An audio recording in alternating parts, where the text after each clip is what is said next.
Sparking Zero has broken its silence in a big way. Basically, all criticisms that were shown in the very early rough demos of the game have been swept under the rug, and everyone is super charged about it. Let's get into it. First of all, I want to thank Dr. Doya. With permission from his Twitter account, he said anyone who sees his video is free to use the clips from it for their own, and shout out to Big Homie. Yeah. This might seem like a very small point to people, but aesthetically, I have been a little questionable on whether Sparking Zero is the best looking Dragon Ball game out. I was a person who played Fighters. I played Fighter for years. Fighter is a great game made by our System Works using that Team Red software or design space. Great looking game, still a great looking game even after 3 years, 4 years. That said, this current version of Sparking Zero that has been demoed, that has been released, that has been shown to people is so different. If there were qualms about the style, the artistic direction, I would say that you are done with those. You throwing them out, boy. This shit looks amazing.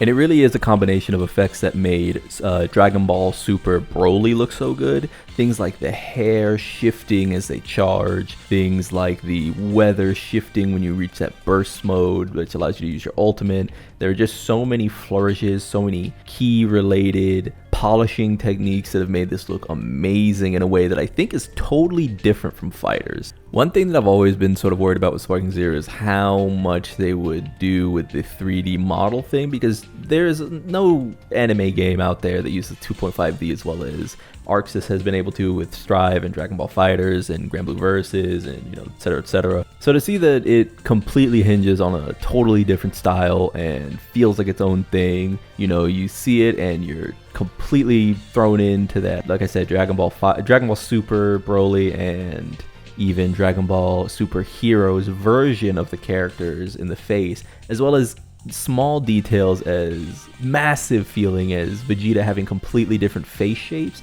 depending on which era of Vegeta you play as, which is, relevant to the shifting art styles that Dragon Ball has gone through over 40 years. I do want to take a little bit of a left turn and get into some negatives that I suspect may affect the game in its long term rather than, on release. On release, this is all going to be amazing. They did mention crossplay as a concern that they wanted to implement. Maybe not implement, but so they asked. It was asked of them.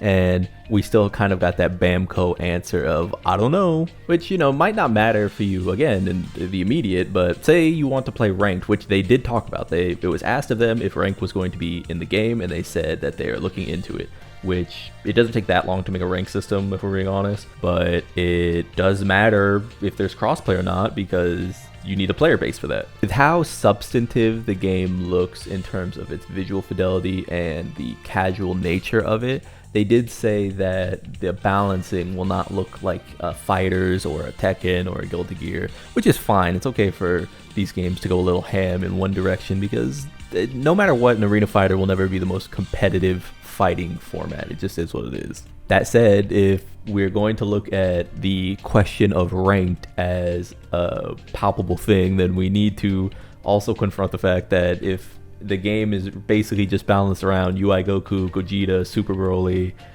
Beast Gohan, whatever, then is it not just going to get stale towards the top end? Because you really aren't going to see much else if it's, confirmed basically that they don't want you using an Earthling to fight Goku. This isn't the biggest deal because meta characters exist in every fighting game, but it is something to look towards the future with if you're looking at this game as, okay, I want to do the story, I want to play casually, then I want to take it online and actually play against some people.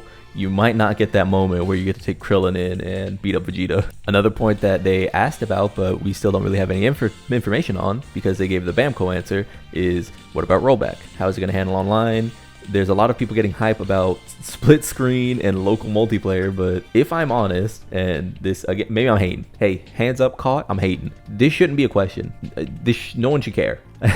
Not because you shouldn't play with people in person, but because that should be a standard. It should be normal that it has this. It should not be this question that needs to be posed to developers, even though in this case it is. I mean, you know where gaming's going in 2024, but the real question that needs to be asked is, hey, once I'm done fucking around for a few hours, can I play this thing online? Is this gonna work? Am I gonna be able to queue up? Is this going to be even conceivable? If I'm in a city, if someone is in the backwoods of South America, no hate on anybody from South America. I'm just saying, big continent. If you're there and you're not near someone who is also playing, what are you going to do? Who are you going to play with? You know what I mean? If you want to take it online. Bring it back to a positive spin. I am not at all worried about the early experience when it comes to Dragon Ball Sparking Zero. I fully believe that this game will be worth your initial $60.